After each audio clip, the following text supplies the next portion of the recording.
এবার সালাতের পরে একসাথে হাত তুলে দোয়া করার কারণে আরেকটা যে বেদাত সমাজে, আরেকটা যে সুন্নাত সমাজ থেকে উঠে গেছে, সেটা হচ্ছে সালাম ফিরানোর পরে জিকির আজকার তাসবিহ তাহলিল করতে হয়। যখন একসাথে হাত তুলে দোয়া করার বেদাত ঢুকেছে, তখন মানুষ সালামের পরে যে জিকির আজকার তাসবিহ তাহলিল করতে হয় এটা ভুলে গেছে। দোয়া শেষ হলেই মসজিদ থেকে বের হয়ে চলে যাওয়ার প্রয়োজন মনে করে, জিকির আজকার তাসবিহ তাহলিল যে আছে এটা ভুলে গেছে।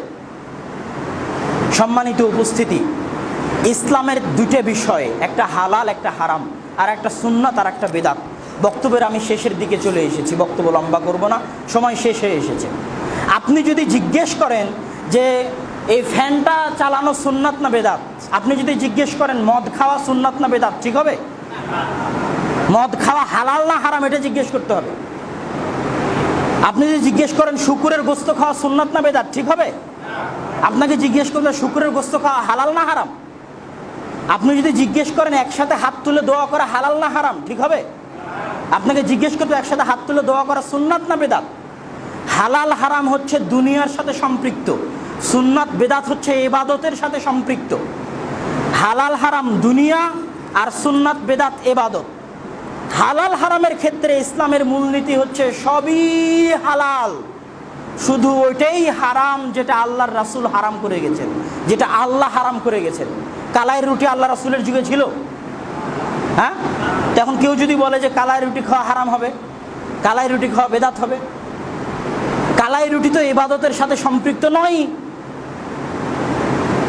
এখন দেখতে হবে যে আল্লাহ রাসূল যা হারাম করে গেছিলেন তা এর মধ্যে পড়ে কিনা। আল্লাহ রাসূল কি হারাম করেছেন? শুকরের গোস্ত খাওয়া হারাম, রক্ত হারাম, মৃত জিনিস হারাম, যার থাবা আছে তার গোস্ত হারাম, যার শিকারি দাঁত আছে তার গোস্ত হারাম, ধোকা দিয়ে ব্যবসা করা হারাম, সুদ হারাম, এগুলো সবই হারাম। এগুলো কি আছে কালাই রুটির মধ্যে? নাই, তো হালাল। তার মানে সবই হালাল। আল্লাহ রাসূলের যুগে ফ্যান ছিল না, হালাল, কেন? নিষেধাজ্ঞা নাই। আল্লাহ রাসূলের যুগে বিমান ছিল না, হালাল, কেন? নিষেধাজ্ঞা নাই, হারামের প্রমাণ নাই। কিন্তু আপনি যদি আবার বলেন একসাথে হাত তুলে দোয়া করা বেদাত, কোথায় নিষেধ আছে দেখান। নিষেধ কোথায় আছে এটা দেখাতে হবে দুনিয়ার ক্ষেত্রে। হালাল এবং হারামের ক্ষেত্রে যে টাইলস লাগানো যাবে না, নিষেধ কোথায় আছে দেখান, কেন? এটা দুনিয়ার বিষয়। কালাই রুটি খাওয়া যাবে না, নিষেধ কোথায় আছে দেখান, কেননা এটা দুনিয়ার বিষয়। আর ইবাদতের ক্ষেত্রে সবই বেদাত, সবই বেদাত, শুধু অতটুকুই সুন্নাত যতটুকু আল্লাহ রাসূল করেছে। আল্লাহর রাসূলের মৃত্যুর পরে সরিষা সম পরিমাণ যদি বানানো হয় দিনের মধ্যে, তো ওই সরিষার নাম বেদাত। চুল সম পরিমাণ যদি বাড়ানো হয় তো ওই চুলের নাম বেদাত। এখন আপনি এটা বলতে পাবেন না যে একসাথে হাত তুলে দোয়া বেদাত, কোথায় নিষেধ আছে দেখান। আপনাকে বলতে হবে যে একসাথে হাত তুলে দোয়া সুন্নাত, প্রমাণ কোথায় আছে দেখান। ইবাদত করার জন্য প্রমাণ লাগবে যে আল্লাহ রাসূল করেছেন না করেননি। ইবাদত করার জন্য নিষেধ নয়, ইবাদত করার জন্য আল্লাহ রাসূল করেছেন না করেননি তার প্রমাণ লাগবে। আল্লাহ রাসূল করেননি মানেই বেদাত, আল্লাহ রাসূল করেননি মানেই করা যাবে না। আল্লাহ রাসূল জুমার সালাত যদি আমি আজকে বলি 4 রাকাত আদায় করব, সালাত আদায় করা তো খারাপ নয়, তো আমি ভালো কাজ করব? আল্লাহ রাসূল 2 রাকাত করেন, 2 রাকাত আদায় করেছেন, 4 রাকাত করেননি, মানে সালাত আদায় করা ভালো কাজ হলেও আমি কিয়ামত পর্যন্ত 2 রাকাত আদায় করতে বাধ্য। আমি 4 রাকাত আদায় করতে পারবো না। বেশি আমল দিয়ে জান্নাতে যাওয়া যায় না, আমল হতে হবে সৎ। আল্লাহ সুবহানাহু ওয়া তাআলা কোরআনে কোথাও বলেনি যে আমালান কাসীরা, অধিক আমল করো জান্নাতে চলে যাবা। আল্লাহ সুবহানাহু ওয়া তাআলা কোরআনে সব জায়গায় বলেছে আমালান সালেহ, সৎ আমল। একটা সিজদাও যদি সৎ হয় জান্নাতে চলে যাবেন। আর 1000 রাকাত যদি সৎ না হয় ওই ইবাদত আপনাকে জাহান্নামে নিয়ে চলে যাবে। ইবাদত জাহান্নামে নিয়ে যায় না? শহীদ যুদ্ধ করে শহীদ জাহান্নামে যাবে না? কিসের জন্য জাহান্নামে যাবে? জিনা করার জন্য না জিহাদ করে শহীদ হওয়ার জন্য? জিহাদ করে শহীদ হওয়ার জন্য জাহান্নামে যাবে। কেন? তার ওই জিহাদ করা সৎ আমল ছিল না। আলেম দাওয়াত দিয়ে জাহান্নামে যাবে কিসের জন্য? চুরি করার জন্য, হত্যা করার জন্য?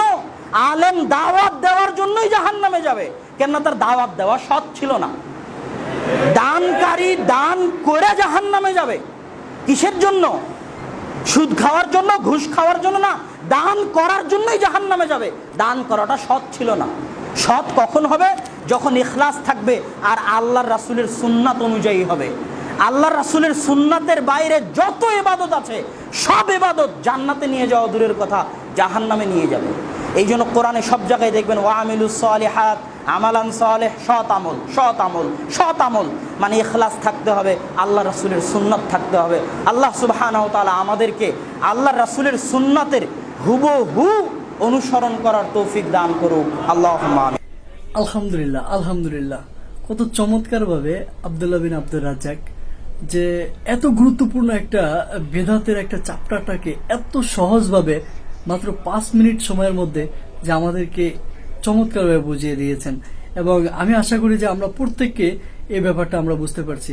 দেখুন ভাই, আমরা প্রত্যেকে মুসলিম এবং আমরা চাই যে বিশুদ্ধ আমলের মাধ্যমে আমরা আল্লাহর জান্নাত পেতে, কারণ আল্লাহ আমাদের কাছে সবসময়ের জন্য যেটা প্রত্যাশা করেন আমলের সলে, তাই না? তো আমরা আসুন আমরা সবাই আমলের সলে করি এবং আমাদের অল্প আমলি নাজাতের জন্য যথেষ্ট হবে। আমরা আসলে রাসূলের রিসালাতের গুরুত্বটা বুঝি, তাওহীদ থেকে বুঝি এবং রাসূলের রেখে যাওয়া সুন্নাহগুলোর দিকে আমরা সবাই ফিরে আসি, এই প্রত্যয় এবং প্রত্যয় রাখছি এবং আমরা আসলে বিষয়টা অনুধাবন করি, যেমন আমরা আমাদের নিজেদের মতকে প্রাধান্য যেন না দেই। আমরা একটু চিন্তা করি শায়েখের এই কথাগুলো, একটু অনুধাবন করার চেষ্টা করি, হয়তো আমরা এখান থেকে একটা ভালো একটা লেসন আমরা নিতে পারবো বলে আশা করছি। তো বন্ধুরা, আসসালামু আলাইকুম রাহমাতুল্লাহ।